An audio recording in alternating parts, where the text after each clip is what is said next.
Hey, so what am I reading this week? So this week I was reading Amor, Towles, Table for Two. This is really cool. This is the author of Lincoln Highway and Gentlemen in Moscow. Fabulous books, highly recommend. Lincoln Highway was a really cool road trip story, one of my favorites. This is a collection of his short stories, and I got to tell you, there are some really fabulous and really funny stories in here. I like the first story is Lines, and so it's about it takes place right after the Russian Revolution, and our central characters, Pushkin and his wife, are living and existing in that world. And so they've moved from the farm. They move into the city. They move into Moscow. His wife is really really excited about the changes that are happening in society, and he's a little more reserved and a little unsure, but he's willing to kind of go with it and see what happens because life's always been hard before. Um, and so Pushkin struggles to find a job. He keeps trying these things, and he's just really, really bad at it. Like he daydreams. He wants to talk to people. He's just like gets a job at a biscuit factory, and he's like, he's just pouring the biscuits and paying attention to when the vanilla goes in, and he's just busy talking and looking for people. And he's a people person. He's not a factory person. It just didn't work for him. I know that works for some people. Didn't not work for Pushkin.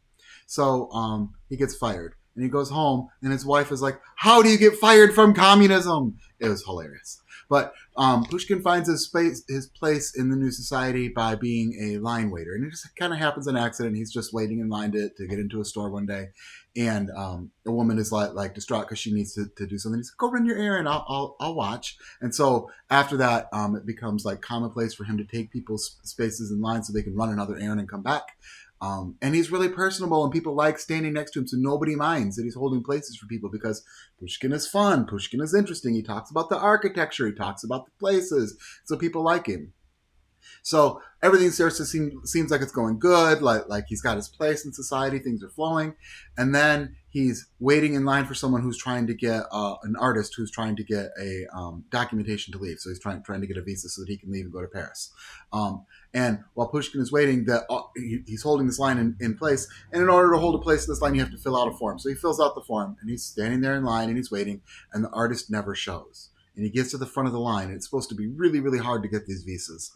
And he turns it in, and the guy looking at the visa reads it through and sees, he was a farmer, and he's doing his best in society, and remembers his own life as his parents farming. And then he gets to the questions of like, why do you want to leave? And Pushkin had written, I don't.